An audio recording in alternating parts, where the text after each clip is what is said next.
ক্ষমতায় যাওয়ার জন্য সকল ধরনের বেআইনি পথ, অনৈসলামিক পথ অবলম্বন করে তারা মিথ্যাকে এমন ভাবে সাজিয়ে গুছিয়ে প্রচার দিচ্ছে প্রতিনিয়ত।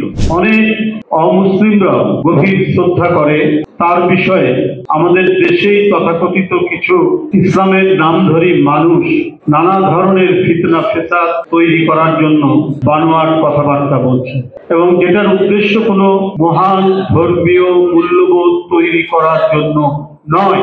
এটা করছেন একেবারে রাজনৈতিক উদ্দেশ্যে করছে, রাজনৈতিক স্বার্থ সিদ্ধির জন্য করছে। ক্ষমতায় যাওয়ার জন্য সকল ধরনের বেআইনি পথ, অনৈসলামিক পথ অবলম্বন করে তারা এই কাজ, যেটার সাথে ইসলামের মৌলিক নীতির কোন সম্পর্ক নেই। এই কাজটি তারা করে যাচ্ছেন ক্রমাগত ভাবে, বিশেষ করে 5ই আগস্টের পর।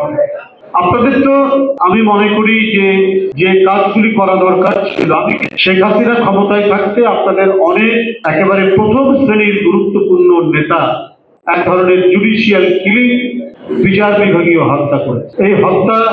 এই বিষয়টি জামাতের নেতার আমরা পাই।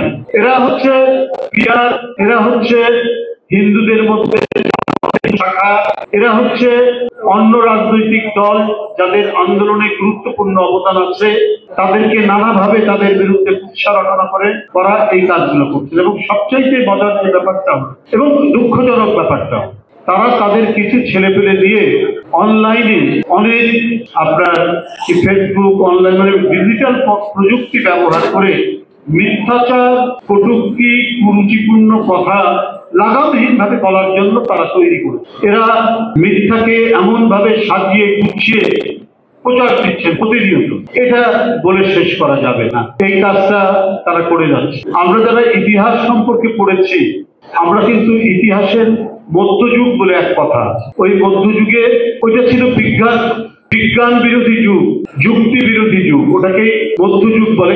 মানে ইউরোপের মধ্যযুগ। ইউরোপকে সবাই খ্রিস্টান। পাদ্রীরা কেউ মারা গেলে পাদ্রীরা চিঠি লিখে দিতেন, এবং এই চিঠি লিখে দেওয়ার জন্য টাকা নিতেন, অর্থ নিতেন। ওই পাদ্রী সাহেবের কাছ থেকে চিঠি লিখে নিয়ে লাশের সাথে দেওয়া হতো, যাতে সরাসরি সে বেহেশতে চলে যায়। এই ধরনের রাজনৈতিক ভণ্ডামি ইউরোপে হয়েছে। ইউরোপে এই জিনিসটি হয়েছে। মানুষ এত অন্ধ ছিল ওই সময়, এই কারণে এটিকে মধ্যযুগ বলা হয়, অন্ধকারের যুগ বলা হয়। এবং কোন বৈজ্ঞানিক সত্যের কারণে সূর্যের চারিদিকে পৃথিবী ঘুরে এই কথা বলার জন্য বিখ্যাত বিজ্ঞানীদেরকে জেলে কষ্ট দিয়েছে, হত্যা করা হয়েছে পাদ্রীর নির্দেশ। কিন্তু ইসলামে কিন্তু কোন বৈজ্ঞানিক সত্যের কারণে কোন বিজ্ঞানীকে ফাঁসি দেওয়া হয়নি।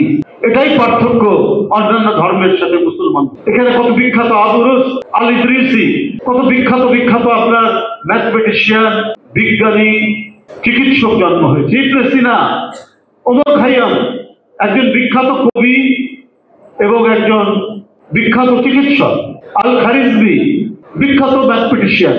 মানে যে সময় ইউরোপে মধ্যযুগ মানে অন্ধকারের যুগ, সেই সময় মধ্যপ্রাচ্য, আরব এবং মুসলিম ওয়ার্ল্ডে মধ্যযুগ মানে হচ্ছে আলোকিত যুগ।